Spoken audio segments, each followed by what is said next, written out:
অবশেষে কি Russia Ukraine যুদ্ধের ময়দানে সরাসরি জড়িয়ে পড়েছে চীনের সামরিক বাহিনী? তাহলে কি রাশিয়ার পক্ষেই যুদ্ধে লড়ছে চীন?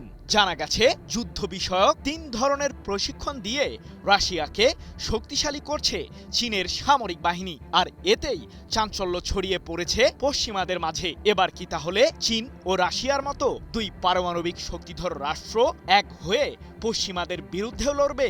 যদিও টানা ৪ বছরেরও বেশি সময় ধরে চলা ইউক্রেনের বিরুদ্ধে যুদ্ধে বেশ সফলতা পাচ্ছে রুশ বাহিনী। এক্ষেত্রে যুক্তরাষ্ট্র সহ পশ্চিমাদের সকল ষড়যন্ত্রকে ভেস্তে দিয়েছে প্রেসিডেন্ট ভ্লাদিমির পুতিনের দেশটি। প্রশ্ন হলো, ঠিক কী কারণে রাশিয়াকে সামরিক ক্ষেত্রেও সহায়তা করছে চীন? পশ্চিমাদের অপশাসনকে চ্যালেঞ্জ জানাতেই যেন এক হয়েছে চীন ও রাশিয়া।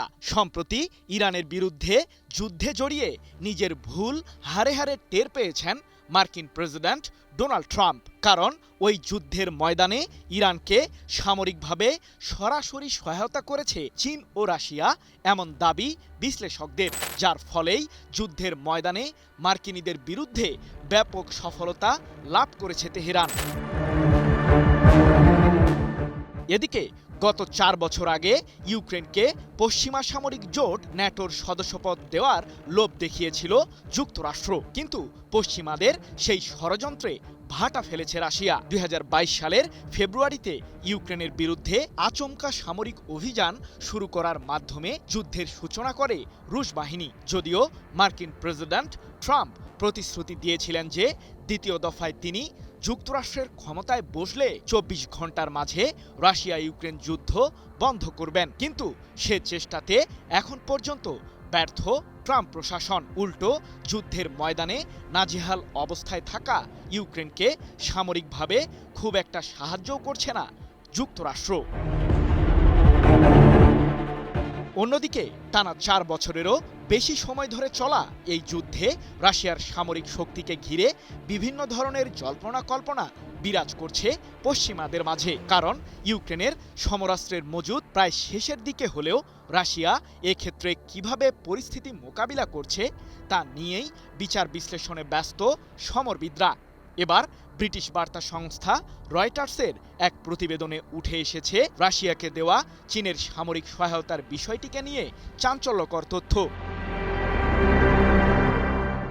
রুশ সামরিক বাহিনীকে গোপনে প্রশিক্ষণ দিয়েছে চীন, ইউরোপীয় গোয়েন্দাদের বরাতে এমনটাই দাবি করেছে রয়টার্স। বায়োলজিক্যাল, কেমিক্যাল এবং রেডিওলজিক্যাল বিষয়েই বেইজিংয়ের কাছ থেকে সমর কৌশল রপ্ত করেছে রুশ সেনারা। ব্রিটিশ বার্তা সংস্থাটি তাদের প্রতিবেদনে আরও জানিয়েছে যে গত বছরের আগস্টে রাশিয়ার প্রতিরক্ষামন্ত্রী আন্দ্রেই বেলোসভ একটি ফরমান জারি করেন, যেখানে লেখা আছে চীনের পিপলস লিবারেশন আর্মি বা পিএল এর কাছ থেকে সরাসরি প্রশিক্ষণ গ্রহণ করেছে রুশ সেনারা। আর পশ্চিমা গোয়েন্দাদের অনুমান, বেইজিংয়ে অনুষ্ঠিত সেই প্রশিক্ষণ কর্মশালায় অংশ নিয়েছিল রাশিয়ার কমপক্ষে ২০০ জন সেনা সদস্য। পরবর্তীতে তাদের মাঝে উল্লেখযোগ্য একটি অংশ ইউক্রেনের বিরুদ্ধে যুদ্ধে অংশ নেয়।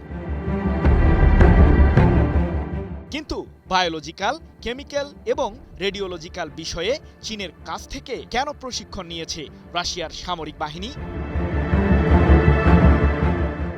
জানা গেছে টানা ৩ সপ্তাহ ধরে এসব বিষয়ে চীনের কাছ থেকে প্রশিক্ষণ নিয়েছে রুশ সেনারা, যেখানে শত্রুপক্ষের পারমাণবিক চুল্লিতে আক্রমণের কৌশল সম্পর্কেও প্রশিক্ষণ নেয় তারা।